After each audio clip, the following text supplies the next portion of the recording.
Welcome to our channel kids world. ఈరోజు కథ బుజ్జి మేక పందిపిల్ల. ఒక రైతు కొన్ని మేకలను కొన్ని పందులను పెంచేవాడు. వాటిలో ఒక బుజ్జి మేక ఒక పందిపిల్ల ఉండేవి.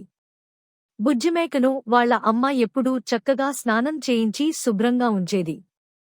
పందిపిల్లేమో వాళ్ల అమ్మతో పాటు బురదలో తిరిగేది. దాని ఒంటి నిండా బురద అంటుకునేది. పందిపిల్ల ఎదురుపడగానే బుజ్జిమేక ముక్కు మూసుకుంటూ ఛీ, నువ్వు నా దగ్గరకు రాకు, కంపు, అవతలికి పో అని చీదరించుకునేది.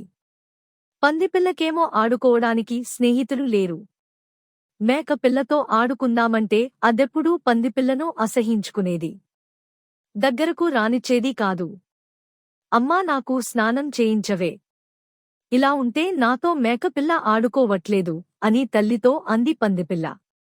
చూడు బంగారం, మనం మనలాగే ఉంటాం. ఇంకోలా ఉండటం మనకు కుదరదు. మన శరీరానికి చెమటపట్టే లక్షణం లేదు. అందుకే ఎప్పుడూ మనం ఒంటిని తడుపుకుంటూ ఉండాలి అని తల్లి వివరించి చెప్పింది. పందిపిల్లకు ఇదంతా అర్థం చేసుకునే వయసులేదు. కాస్సేపు వాళ్ల అమ్మతో వాదించింది. అమ్మ దాన్ని ఎంతో సముదాయించింది.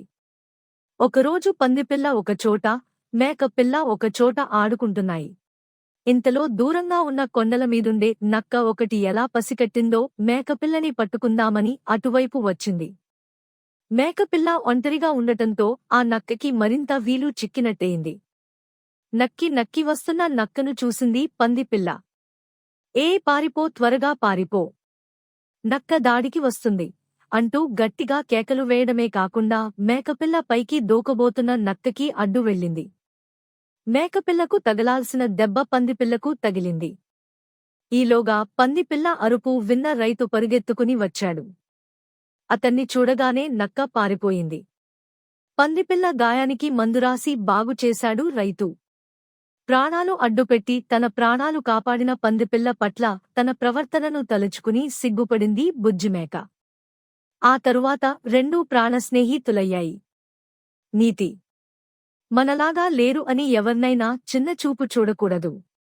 నిజమైన మిత్రులు మనకు అవసరమైనప్పుడు పక్కన నిలుస్తారు. బాయ్ బాయ్ పిల్లలు, మళ్ళీ మంచి కథతో కలుసుకుందాం. సబ్స్క్రైబ్, లైక్ అండ్ షేర్ చేయండి. థాంక్యూ.